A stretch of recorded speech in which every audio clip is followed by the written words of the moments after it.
السلام علیکم ورحمۃ اللہ وبرکاتہ۔ ان الحمد للہ نحمده ونستعینه ونستغفره ونعوذ باللہ من شرور انفسنا ومن سیئات اعمالنا من يهده الله فلا مضل له ومن يضلل فلا هادي له واشهد ان لا اله الا الله وحده لا شريك له وأشهد أن محمدًا عبده ورسوله يا أيها الذين آمنوا اتقوا الله حق تقاته ولا تموتن إلا وأنتم مسلمون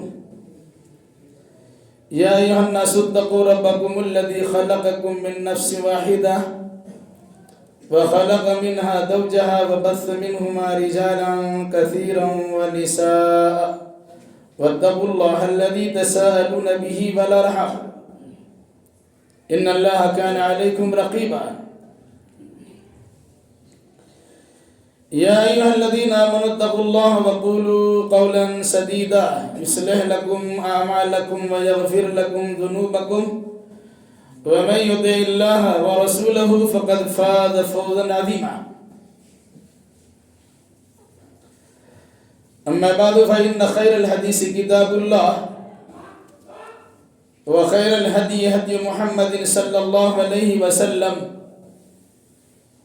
وشر الأمور محدثاتها وكل محدثة بدعة وكل بدعة ضلالة وكل ضلالة في النار أعوذ بالله السميع العليم من الشيطان الرجيم بسم الله الرحمن الرحيم وَإِذْ قَالَ لُقْمَانُ لِابْنِهِ وَهُوَ يَعِظُهُ يَا بُنَيَّ لَا تُشْرِكْ بِاللَّهِ إِنَّ الشِّرْكَ لَظُلْمٌ عَظِيمٌ وقال تعالى قُوا أَنفُسَكُمْ وَأَهْلِيكُمْ نَارًا سبحانك لا علم لنا إلا ما علمتنا إنك أنت العليم الحكيم رب اشرح لي صدري ويسر لي امري واحلل عقدة من لساني يفقهوا قولي رب زدني علما۔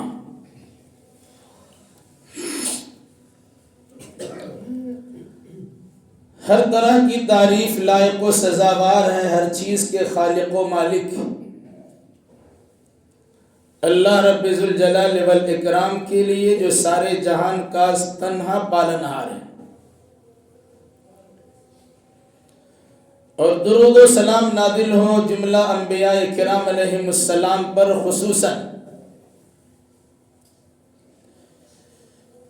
امام الانبیاء والمرسلین رحمت للعالمین شفیع المذنبین خاتم النبیین محمد الرسول اللہ صلی اللہ علیہ وسلم پر اللهم صل على محمد وعلى آل محمد كما صليت على إبراهيم وعلى آل إبراهيم إنك حميد مجيد اللهم بارك على محمد وعلى آل محمد كما باركت على إبراهيم وعلى آل إبراهيم إنك حميد مجيد۔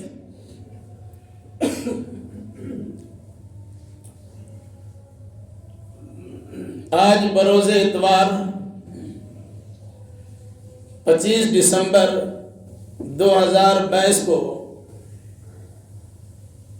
آسنسول کی اس قدیم اور تاریخی مسجد میں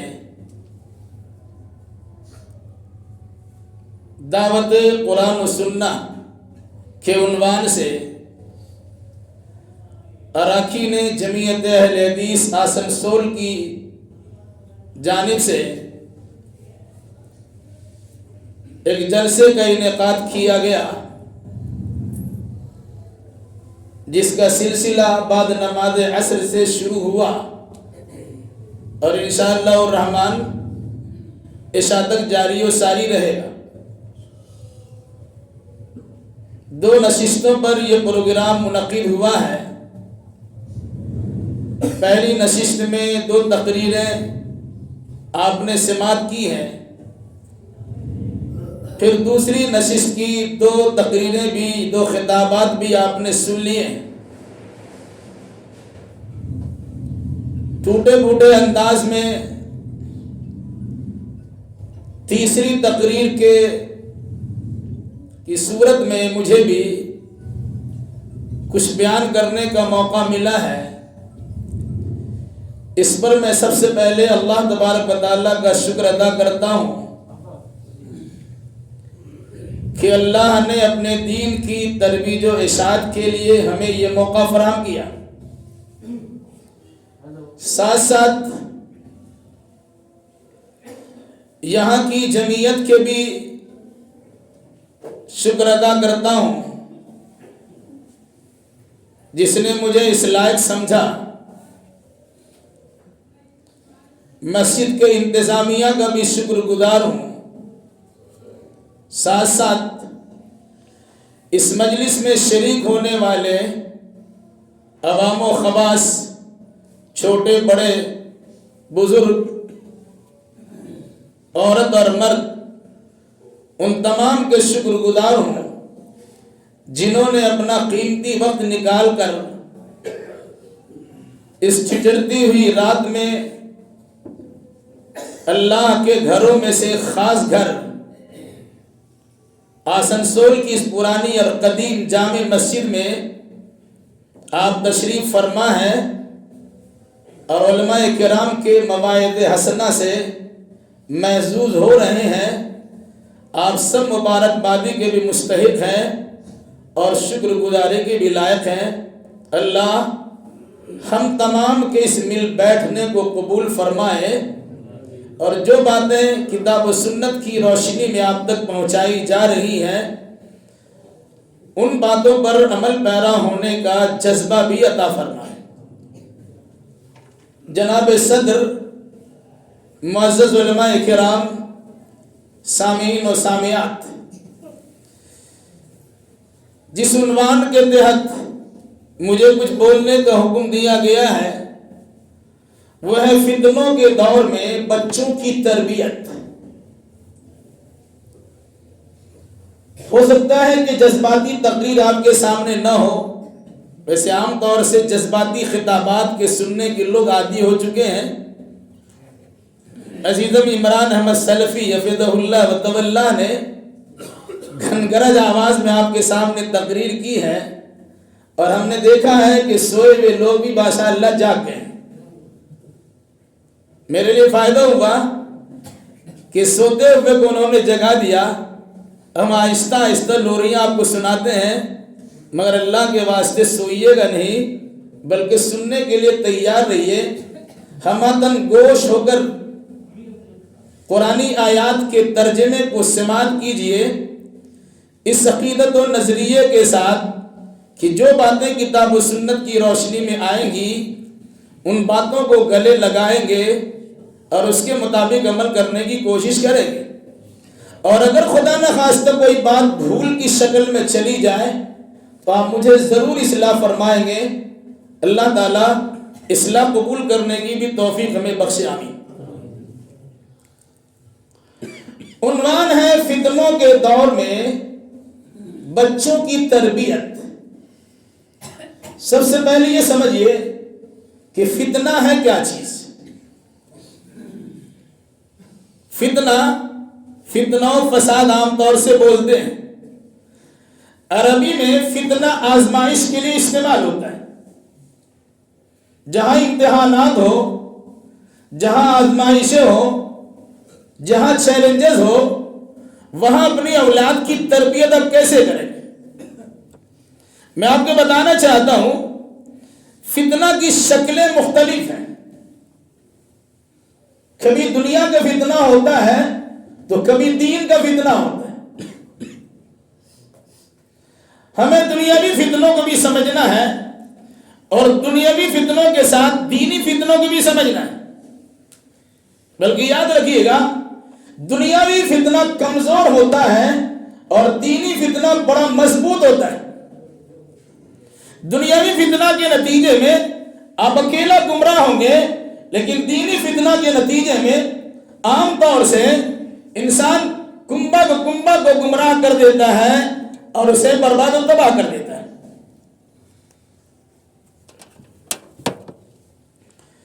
اس طرح سمجھنے کی کوشش کیجئے کہ فتنہ در حقیقت فتنہ ہے، جس فتنے سے جو انسان دو چار ہوتا ہے اس کا نکلنا وہاں سے دشوار بھی ہوتا ہے، لیکن اگر کوئی انسان فتنہ کی سنگینی کو سمجھ لیتا ہے تو فتنہ سے 1000 بار دور رہنے کی سعی مشکور بھی کرتا ہے اور خالص کوشش بھی کرتا ہے۔ یہ بات یاد رکھیے، شرک ایک فتنہ ہے، یہ بات یاد رکھیے، شرک ایک فتنہ ہے۔ یہ بھی یاد رکھیے بدعت بھی ایک فتنہ ہے، اور یہ بھی یاد رکھیے دین کے نام پر اسلاف کی راہ سے بھٹکنا اور بھٹکانا یہ زبردست فتنہ ہے۔ علماء جس چیز کو جہاں سے لینا چاہیے اس چیز کو وہاں سے لینے کے بجائے کسی دوسری جگہ سے لینا یہ ایک اور زبردست فتنہ ہے۔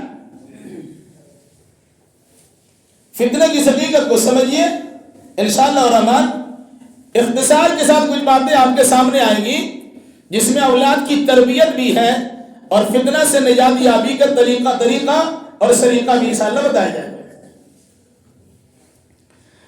قرآن مجید میں ایک سورہ ہے 21واں پارہ میں جس کا نام ہے سورہ لقمان۔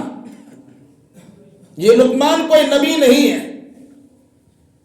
لقمان حکیم کے نام سے آپ جانتے ہیں، بڑے دانا عقل مند انسان ہے۔ حضرت لقمان نے اپنے بیٹے کو جو نصیحت کی ہے اور جس انداز سے نصیحت کی ہے، یہ نصیحت بھی اللہ کو بے انتہا پسند آئی اور وہ انداز بھی اللہ تبارک و تعالیٰ کو بے انتہا پسند آیا۔ نتیجے کے طور پر ایک عام انسان کی بات کو اللہ تبارک و تعالیٰ نے قرآن کی آیت بنا دی۔ اس اندازہ لگائیے اس انسان کی بات کی اہمیت کتنی ہے، اسے اللہ تبارک و تعالیٰ نے اپنی زبان سے ادا کیا، لوح محفوظ میں جمع کرایا، جبریل امین کو عطا کیا، محمد الرسول اللہ تک پہنچایا، اور آپ صلی اللہ علیہ وسلم نے اسے یاد بھی کیا، اس کی کتابت بھی کروائی، اور رہگی دنیا تک جو انسان اہل ایمان و قرآن مقدس کی تلاوت کرتا ہے تو سورہ لقمان میں حضرت لقمان کی اس نصیحت کو آیات قرآنی کی روشنی میں تلاوت کرتا ہے۔ ایک باپ ہے اور بیٹا ہے، عنوان یہ ہے فتنوں کے دور میں بچوں کی تربیت۔ بچہ بغیر باپ کا تو نہیں ہوتا، تو باپ کی ذمہ داری کیا ہوتی؟ اپنے بچوں کی تربیت کیسے کریں؟ پہلے یہ بات یاد رکھیے، بچہ ہو یا بچی جسے ہم اولاد کہتے ہیں، یہ آپ کی آنکھوں کے نور بھی ہے، دل کا سرور بھی ہے، اور ان چیزوں کے ساتھ ساتھ آپ کی نسل کے بقا کا ذریعہ بھی۔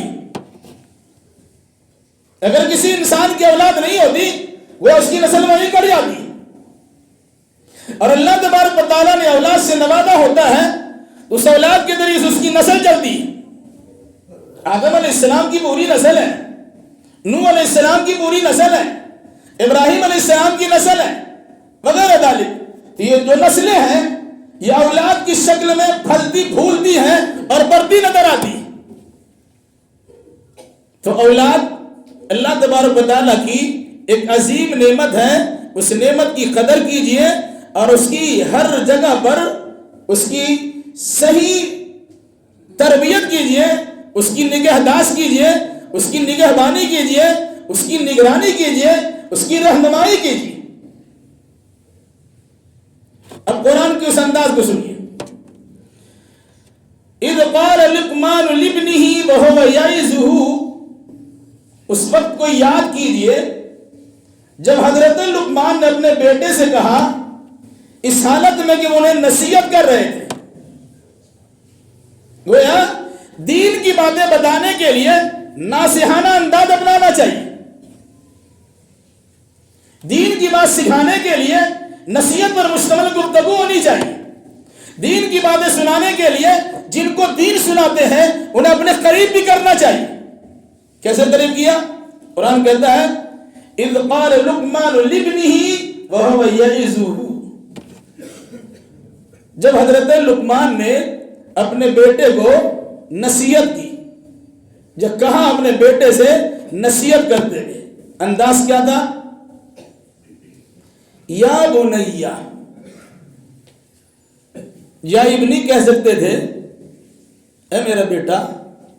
یا بنیا یہ پیار بھرا انداز ہے، کہتے ہیں اے میرے چن ملو، اے میری آنکھوں کا تارا، اے میرے بڑھاپے کا سہارا، اے میرے دل کا سرور، اے میری نگاہوں کا نور، لخت جگر، نور نظر، اس طرح جملے بولتے ہیں نا. اسی چیز کو قرآن مقدس نے حضرت لقمان کی جانب سے نقل کیا ہے، یا بنیا اے میرے پیارے بیٹے. مطلب کیا ہوا؟ جس کو سنا رہے ہیں اسے پیار سے اپنے قریب لائیے، اور پیار سے قریب لا کر سب سے کڑی بات سنائیے. ایسا نہیں ہے کہ بچے کے پیار میں آپ مبتلا ہو جائیں اور نتیجے کے طور پر صحیح بات نہ بولیں. نہیں، ایک طرف پیار کرنے کا حکم دیا گیا، دوسری طرف کڑی سے کڑی بات کرنے کی تاکید بھی کی ہے.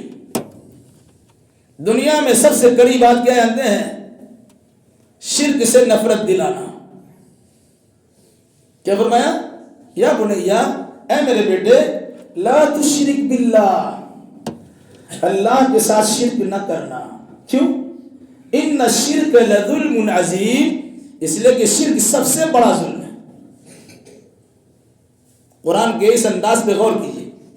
لا تشرک باللہ، اے میرے پیارے، اے میرے عزیز، اے میرے آنکھوں کا نور، اے میرے دل کا سرور، یہ بات سنو.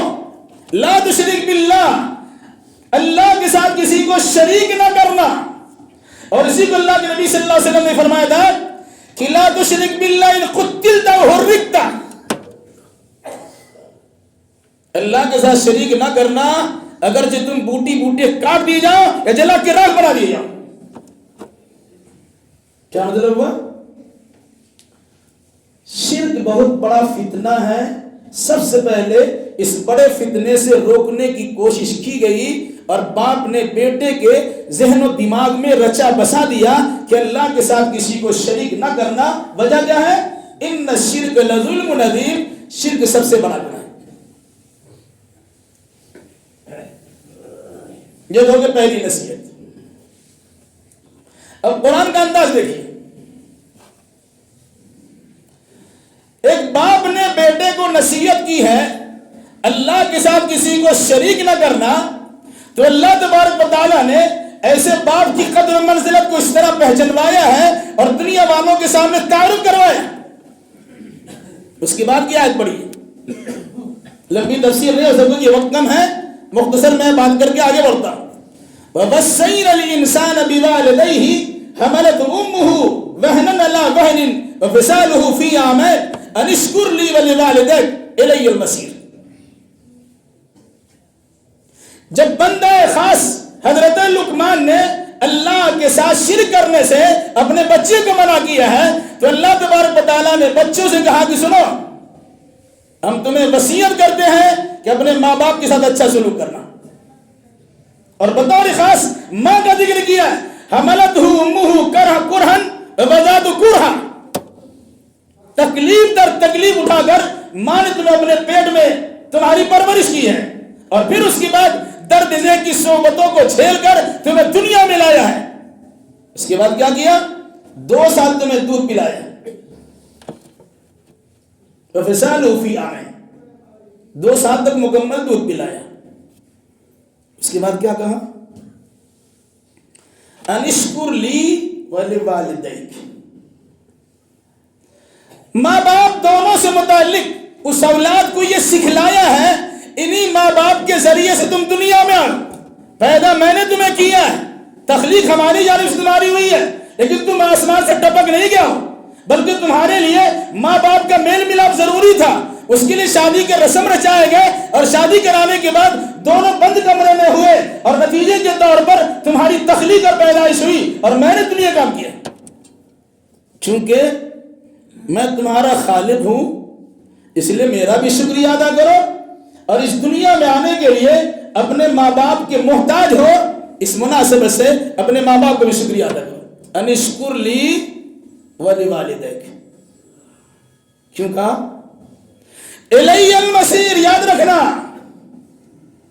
میرا شکریہ ادا نہیں کرو گے یا ماں باپ کا شکریہ ادا نہیں کرو گے تو بھاگ کے جاؤ گے کیا موت سے دو چار ہو گے مرو گے میرے ہی پاس آؤ گے میں پوچھوں گا پرسش کروں گا سوال کروں گا اتنی نعمتوں سے میں نے تمہیں نوازا تھا ان نعمتوں کی قدردانی تم نے کی تھی کہ نہیں کی تھی تمہارے ماں باپ نے تمہارے لیے مشقتیں جھیلی تھی اور تکلیفوں کو برداشت کیا تھا تم نے اپنے ماں باپ کا شکریہ ادا کیا تھا کہ نہیں کیا تھا کیا جواب ہوگا اس نے فرمایا میرا بھی شکریہ ادا کرو اور ماں باپ کا بھی شکریہ ادا کرو کیونکہ الی المصیر میرے پاس لوٹ کر آنا ہے اس کے ساتھ ایک اور بڑی اہم بات ماں باپ کا بڑا احسان تعظیم و تکریم بجا لانا بالکل ضروری ادب و احترام میں کسی قسم کی کمی نہیں کر سکتے شکر گزاری بھی ان کی چاہیے دیکھ ریکھ بھی ان کی چاہیے نگہداشت نگہبانی بھی ان کی چاہیے لیکن وَإِن جَاهَدَاكَ عَلَىٰ أَن تُشْرِكَ بِي مَا لَيْسَ لَكَ بِهِ عِلْمٌ فَلَا تُطِعْهُمَا وَصَاحِبْهُمَا فِي الدُّنْيَا مَعْرُوفًا وَاتَّبِعْ سَبِيلَ مَنْ أَنَابَ إِلَيَّ مَرْجِعُكُمْ فَأُنَبِّئُكُم بِمَا كُنتُمْ تَعْمَلُونَ کیا فرمایا اگر یہ ماں باپ جن کے ذریعے سے تم دنیا میں آئے ہو جن کی شکر گزاری تمہارے ذمہ لازم ہے اگر یہ ماں تمہیں کہیں کہ اللہ کے ساتھ کسی کو شریک کر دو وَإِن جَاهَدَاكَ عَلَىٰ أَن تُشْرِكَ بِي مَا لَيْسَ لَكَ بِعِلْمٍ جس کا تمہارے پاس علم نہیں ہے اس کو میرے ساتھ شریک کر دو اگر یہ تمہارے ماں باپ کے تو کیا کہیں گے فَلَا تُطِعْهُمَا ایسے ماں باپ کی بات نہ ماننا لیکن اس کے ساتھ ایک چیز اور لگائیے تربیت کے پہلو سے اسے یاد رکھیے کیا ہے وَصَاحِبْهُمَا فِي الدُّنْيَا مَعْرُوفًا ان کی وہ بات جو خلاف شریعت ہے جو شرک پر مشتمل ہے نہیں مانی جائے گی اس میں ان کی تابعداری نہیں کی جائے گی لیکن یاد رکھنا دنیاوی اعتبار سے ان کی مراعات کرنے میں ان کی خاص توجہ کرنے میں آپ کسی قسم کی کمی نہیں کر سکتے کیا فرمایا وَصَاحِبْهُمَا فِي الدُّنْيَا مَعْرُوفًا دستور شرع کے مطابق ان کا ساتھ دیجیے ان کی بات مانیے کیوں کہا میں حکمت کی طرف اشارہ کرتے ہوئے آگے بڑھ جاؤں آج کل ہمارا نوجوان طبقہ علم کی بنیاد پر کچھ مسائل سیکھ لیتے ہیں شرک بدعت کے معاملات کو کچھ جان لیتے ہیں اس کا سب سے پہلا فتویٰ اس کے گھر پہ آتا ہے تم کافر ہو تم مشرک ہو تم بدعتی ہو تم جہنمی ہو سنا ہے نا یہ فتنہ زبردست ہے دین تھوڑا سا کیا سیکھ لیا کہ جس کے ذریعے سے انسان دنیا میں آیا اسے سمجھانے کی کوشش نہیں کرتا ایک دو بار سمجھایا اور وہ سمجھنے کے لیے تیار نہ ہو تو فوراً شرک و مشرک اور منافق اور کافر اور بدعتی ہونے کے گولے ان پر داغ دیتے ہیں اور اس کے بعد رشتہ ناطہ توڑ لیتے ہیں نہیں ہم سے کوئی تعلق نہیں ہے کیوں بھائی کہا ان کا ساتھ دیجئے صاحبہما فی الدنیا معروفا دستور کے مطابق ان کا ساتھ دینا ہوگا آپ کماتے ہیں ان کو کھلانا ہوگا جس طرح بچپن میں انہوں نے آپ کی پرورش کی ہے ان کی نگہداشت کرنا ہوگا ان کے لیے دعا کرنا رب ارحمہما کما ربیانی صغیرا ان کے لیے پلکیں بچھانا ہوگا ان کے لیے اپنے بازو کو نرم کرنا ہوگا ان کی خدمت بھی آپ کو کرنا ضروری ہے وہ چاہے کافر ہی ماں باپ کیوں نہ ہو حکمت شریعت کے مطابق شرعی چیزوں میں اگر وہ کچھ غلط کرنے کا حکم دیتے ہو تو یاد رکھیے گا ان کی کسی غلطی میں شامل نہیں ہو سکتے ہیں، لیکن دنیاوی اعتبار سے ان کا بھرپور ساتھ دینا آپ کے لیے ضروری ہے۔ وَصَاحِبُ مَا فِي الدُّنْيَا مَعْرُوفًا، کیا فرمایا وَاتَّبِعْ سَبِيلَ مَنْ أَنَابَ إِلَيَّ، جو لوگ میری طرف متوجہ ہو چکے ہیں انہی کے راستے پر چلو۔ یہ انبیاء ہیں، مرسلین ہیں، صحابہ ہیں، تابعین ہیں، تبع تابعین ہیں، سلف صالحین ہیں وغیرہ ذالک، ان کے نقش قدم پر چلیے کہ انہوں نے اپنے کافر ماں باپ کے ساتھ کیسا برتاؤ کیا ہے۔ ایک باپ اپنے بیٹے کو توحید سے متعلق درس دیتا ہے، وہ نبی نہیں ہے، قرآن مقدس نے اس کی بات کو قرآن بنا کر پیش کیا ہے۔ ایک مشرک باپ کے سامنے موحد بیٹا کا درس بھی قرآن مقدس نے نقل کیا ہے۔ پڑھیے سورہ مریم۔ اشارہ کرتا ہوں حضرت ابراہیم علیہ السلام نے اپنے مشرک باپ کو کس طرح نصیحت کی ہے، کافر کہہ کے جہنم میں نہیں ڈھکیلا ہے۔ جس طرح باپ نے بیٹے کو پیار بھرا انداز دیا ہے، اسی طرح قرآن مقدس نے بیٹے کی جانب سے باپ کو سمجھانے پر بہت پیارا جملہ استعمال کیا، یا ابتی، یا ابتی، اے میرے ابو جان، اے میرے ابو جان، انی قد جاءنی من العلم ما لم یاتک فاتبعنی اہدک صراطا سویا۔ ابو آپ کے پاس علم نہیں ہے، میرے پاس علم ہے، میں آپ کو سیدھا راستہ بتاتا ہوں، میری بات مانیں۔ ابراہیم علیہ السلام کی نصیحت جو انہوں نے اپنے باپ کو کی ہے، اسے قرآن مقدس کی سورہ مریم میں اللہ نے جمع کر دیا، پڑھ لیجئے۔ بیٹا نصیحت کرے باپ کو، اس کو بھی جمع کیا ہے، باپ نصیحت کرے بیٹے کو، اللہ نے اسے بھی جمع کر دیا، اور دونوں طریقے سے سکھلایا ہے کہ دعوت و تبلیغ کے اصول کیا ہے، کسی کو حق بات سمجھانا بتانا ہو اس کا طریقہ کار کیا ہے۔ یہ تو اللہ تعالیٰ نے حضرت لقمان سے متعلق کچھ باتیں جملے معترضہ کے طور پر بیچ میں داخل کر دی ہے، پھر ان کی نصیحت کو آگے بڑھایا۔ یا بنیا انہا ان تک مثقال حبۃ من خردل فتکن فی صخرۃ او فی السماوات او فی الارض یأتی بها اللہ ان اللہ لطیف خبیر۔ دیکھیں توحید کا گڑ کس طرح سمجھایا جاتا ہے۔ اے میرا بیٹا، کوئی بھی چھوٹی سی چھوٹی چیز، آپ کا اچھا عمل ہو یا برا عمل، نیکی ہو یا بدی ہو یا کچھ بھی ہو، چھوٹی سی چھوٹی چیز ہو، وہ اللہ کی نگاہ سے چھپی ہوئی نہیں ہے۔ وہ پہاڑ کی چٹان میں ہو، آسمان کی بلندی میں ہو یا زمین کی تہ میں ہو، یأتی بها اللہ، اللہ اسے لے آئے گا۔ کہیں گناہ آپ کریں گے جہاز میں، اللہ اسے بھی لے آئے گا۔ کہیں گناہ کریں گے کشتی میں، سمندر کے اندر، اللہ اسے بھی ظاہر کر دے گا۔ کبھی گناہ کریں گے کسی غار اور کھو میں چھپ کر، اللہ اسے بھی لے آئے گا۔ اسی طرح کوئی اچھا کام جہاں بھی کریں گے، آسمان کی بلندی میں کریں گے یا پہاڑوں کے کھو میں کریں گے یا زمین کی تہ میں کریں گے، اللہ تبارک و تعالیٰ اسے حاضر کر دے۔ کیوں؟ ان اللہ لطیف خبیر۔ بتایا کیا؟ بیٹے کو چھوٹی چھوٹی بات سمجھائیے، اولاد کو چھوٹی چھوٹی بات بتائیے جسے آپ چھوٹا سمجھتے ہیں، حقیقت ضروری نہیں کہ وہ چھوٹا ہی ہو۔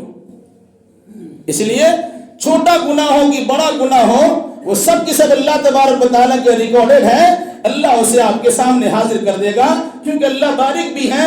آپ کو چشمہ لگانا پڑتا ہے، دوربین لگانا پڑتا ہے، اللہ کو اس کی کوئی ضرورت ہی نہیں ہے، ساری چیز اللہ تبارک و تعالیٰ کی نگاہ میں ہے، عرض کر دے۔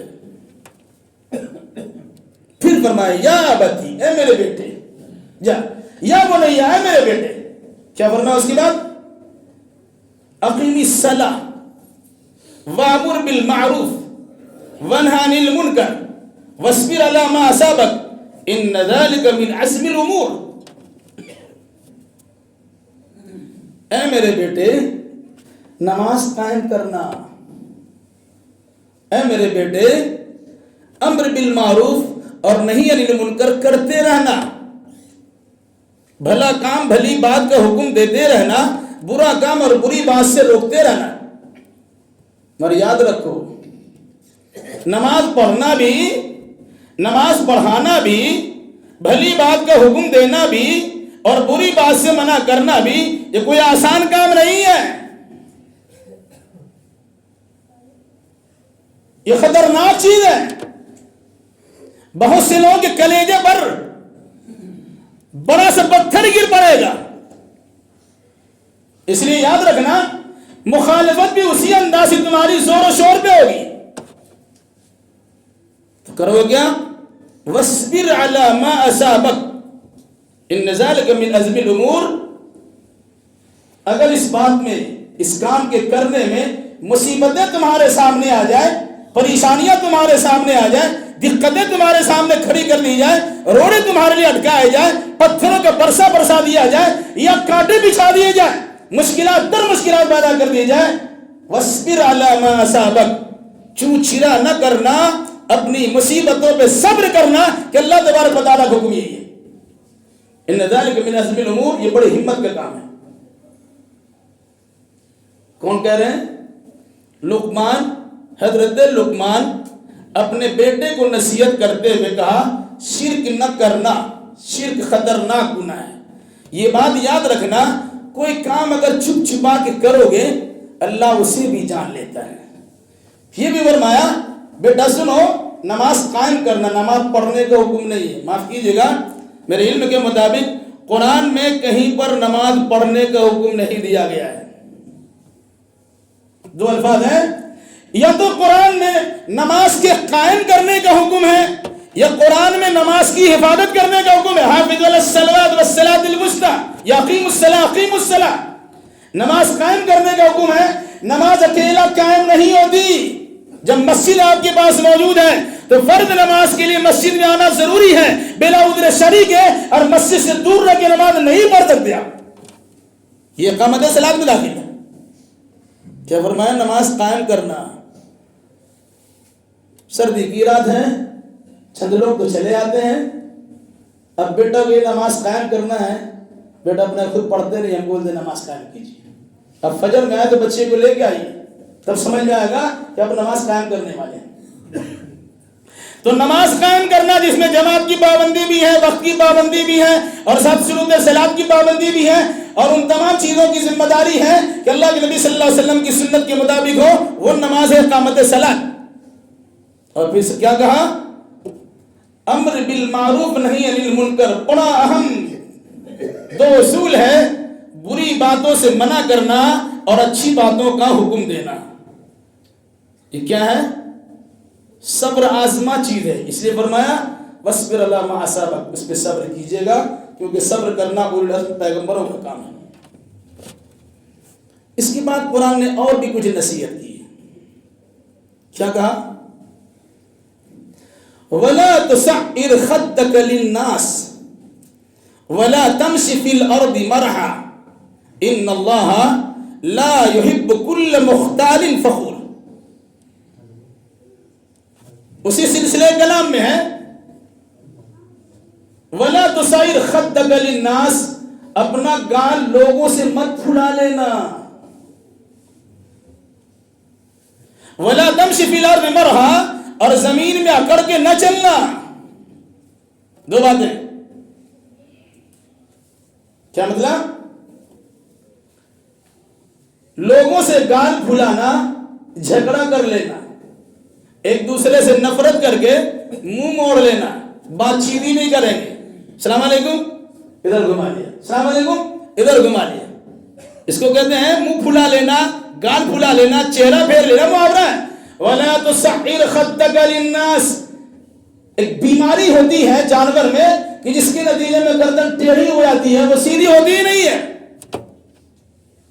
جو نفرت کی بیماری لگی، عداوت کی بیماری لگی ہے، اس کے نتیجے میں ایک انسان سلام جیسی دعا سے کرتا ہے، پھر بھی اس کی جانب تام جھانک کرنے کے لیے تیار نہیں ہے، اس جانور کی بیماری سے دو چار ہو گئے. فرمایا وَلَا تُسَعِّرْ خَدَّكَ لِلنَّاسِ. یاد رکھو، اپنے گال کو مت پھلائے رکھنا یا اپنا منہ پھیرے مت رکھنا. وَلَا تُسَعِّرْ خَدَّكَ لِلنَّاسِ وَلَا تَمْشِ فِي الْأَرْضِ مَرْحًا. زمین پہ اکڑ کے مت چلنا. ایک باپ بیٹے کو نصیحت کر رہا ہے، اللہ کے ساتھ برتاؤ کیسا ہوگا، ماں باپ کے ساتھ برتاؤ کیسا ہوگا، اپنے بیگانوں کے ساتھ برتاؤ کیسا ہوگا، چلنے کا انداز تمہارا کیا ہوگا، ساری تفصیلات آ رہی. ولا تمشی فی الارض مرحا، زمین پہ اکڑ کے مت چلنا، پاؤں پٹک پٹک کے چلنا، اونچی ہیل کے سینڈل کے ساتھ میں کھٹا کھٹ کی آواز کے ساتھ چلنا، اور اس کے علاوہ گاڑی اگر چلا رہے لوگوں کو اس طرح بھربازی کرے کہ بیچارے دوسرے گرنے پر مجبور ہو جائے، یہ سب بھی چلنے میں داخل ہے کہ اکڑ کے مت چلنا۔ گاڑی خریدتے ہیں لوگ، ایسا گاڑی چلاتے ہیں کہ ہم انسان حیران پریشان ہو جاتے ہیں۔ تو اگر اٹک مٹک کے چلتے وہی منع ہے، بائک سوار ہو کس طرح چلتے وہ بھی منع ہے، اچھی گاڑی اللہ نے آپ کو دی ہے اور اس کے اندر لوگوں کو دھوسا دیتے یہ بھی منع ہے۔ فرمایا ولا تمشی فی الارض مرحا، زمین پہ اکڑ کے مت چلنا۔ کیوں؟ ان اللہ لا یحب کل مختال فخور، اللہ تبارک و تعالیٰ اترانے والے کو، شیخی بگاڑنے والے، فخر کرنے والے کو دوست نہیں رکھتا ہے۔ فخر کرنا اللہ کی شان ہے، آپ فخر کے لائق ہی نہیں ہے۔ انسان فخر کرتا اپنی پیدائش پہ غور و فکر کر لے، اور تھوڑی دیر کے لیے روزانہ جب باتھ روم میں داخل ہوتا ہے اور اپنا کپڑا کھول کے بیٹھتا ہے تب سمجھ لے کہ وہ کتنا بے مجبور محض ہے۔ کسی کا پیشاب نہیں اترتا ہے تب پریشان ہے، کسی کو بار بار پیشاب کی قطرے ٹپکتے ہیں تب پریشان ہے۔ یہ تو ہمارا حال ہے، ایک ایسے قطرے سے ہماری تخلیق ہوئی ہے، اگر بدن میں لگ جائے تو بھی محسوس ہو۔ کس بنیاد پہ فخر کرتے ہو بھائی؟ قرآن نے کیا کہا؟ لا تمشی فی الارض مرحا، اکڑ کے مت چلنا، تکبر مت کرنا، کیونکہ اللہ تعالیٰ اترانے والے کو اور تکبر کرنے والے کو دوست نہیں رکھتا ہے۔ اور ذرا سا آگے بڑھیے، اس کے بعد بھی قرآن مقدس نے نصیحت دی جس میں بطور خاص کہا زوردار آواز میں بات مت کرنا، وقصد فی مشیک وغضض من صوتک ان انکر الاصوات لصوت الحمیر۔ اختصار سے باتیں ہو رہی ہیں، تفسیر سے متعلق آپ سے گزارش کرتا ہوں کہ تفسیر کتابوں کا مطالعہ کر لیجیے گا۔ وقصد فی مشیک، اپنے چال میں درمیانہ روی اختیار کرو، نہ بالکل مریل کی طرح چلو اور نہ بالکل دوڑ کے چلو، درمیانی راستہ اپناؤ۔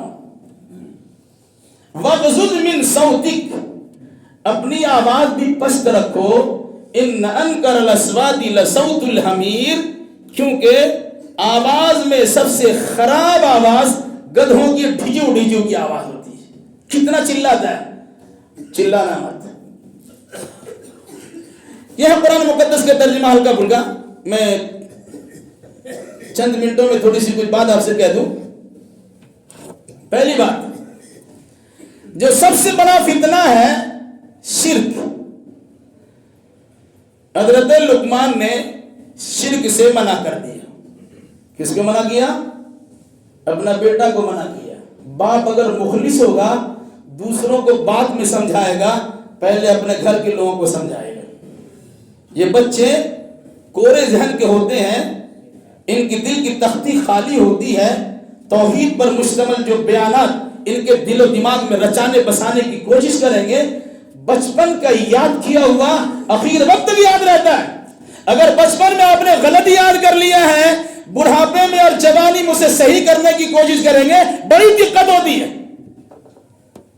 جو دعائیں آپ کو غلط یاد کرا دی گئی وہ دعائیں آپ کے ساتھ لگی ہوئی ہے، تو بچپن میں اپنے بچوں کو صحیح یاد کرائیے، صحیح چیز بتائیے۔ اگر ذہن اور دماغ میں ڈال دیا شرک نہیں کرنا ہے، اور پھر شرک کے متعلق بتانا یہ ہے کہ شرک ہو یا کوئی کبیرہ صغیرہ گناہ ہو، وہ اللہ تبارک و تعالیٰ کی نگاہ سے وزن نہیں ہے، تو آپ وہی سمجھانے کی کوشش کریں گے کہ میرے بچوں آپ کے ہاتھ میں موبائل ہے، دیکھا جاتا ہے میرے بچے آرام کر رہے ہیں، کہاں؟ وہ چادر اوڑھ کے سو رہے ہیں۔ چھوٹا گناہ بڑا گناہ بچے کمبل اوڑھ کے چادر اوڑھ کے کیسے کرتے ہیں گارجین کو پتا ہے۔ آپ سوچتے ہیں کہ بچے بڑے آرام سے سو گیا، اندر میں موبائل چل رہا ہے، اور وہ کیا دیکھ رہے ہیں؟ بچوں سے پوچھیں، آپ زیادہ ہوشیار ہیں، فوراً بند کریں گے، آپ کھوجتے رہے جو ملے گا بھی نہیں۔ تو یاد دلایا انہا ان تکو مثقال حبۃ من خردل فتکن فی صخرۃ او فی السماوات یأتی بہا اللہ۔ چھوٹا بڑا گناہ کا کام آپ نے کیا ہے، آسمان کی بلندی پہ چڑھ کے یا زمین کی تہ میں گھس کے یا پہاڑوں کی سوراخوں میں اور کھو میں جا کر کے، وہ ساری چیز اللہ تبارک و تعالیٰ کی نگاہ کے سامنے ہیں. یہ بچوں کو ذہن میں ڈالیے.